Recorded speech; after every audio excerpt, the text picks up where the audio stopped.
বাড়ি না কিনে আজীবন ভাড়া থাকা কি আসলেই বুদ্ধিমানের কাজ? আপাত দৃষ্টিতে একে স্বাধীন মনে হলেও প্রতিবার বাসা বদলের পেছনে লুকিয়ে আছে হাজার হাজার ডলারের অদৃশ্য লোকসান। ভাড়া থাকার এই ভয়ঙ্কর আর্থিক ফাঁদ সম্পর্কে বিস্তারিত জানুন প্রতিবেদনে।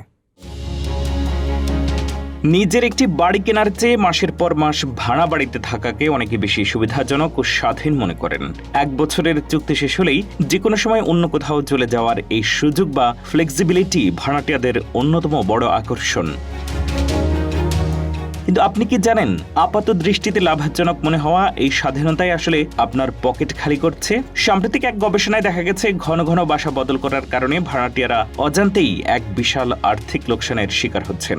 আবাসন বিশেষজ্ঞদের মতে, বাসা বদলের খরচ বলতে আমরা শুধু ট্রাক ভাড়া বুঝি না, এর সাথে জড়িয়ে আছে ব্রোকার ফি, নতুন সিকিউরিটি ডিপোজিট, কাজের ক্ষতি বা কর্মঘণ্টা নষ্ট হওয়া এবং ডাবল রেন্ট বা একই সাথে 2 বাড়ির ভাড়ার মতো নানা অদৃশ্য ব্যয়। 2026 সালের এক সমীক্ষায় দেখা গেছে, যুক্তরাষ্ট্রের প্রায় 53% মানুষকে বাসা বদলের সময় একই সাথে 2টি বাড়ির টাকা পরিশোধ করতে হয়েছে, যা গড়ে $2000-এরও বেশি।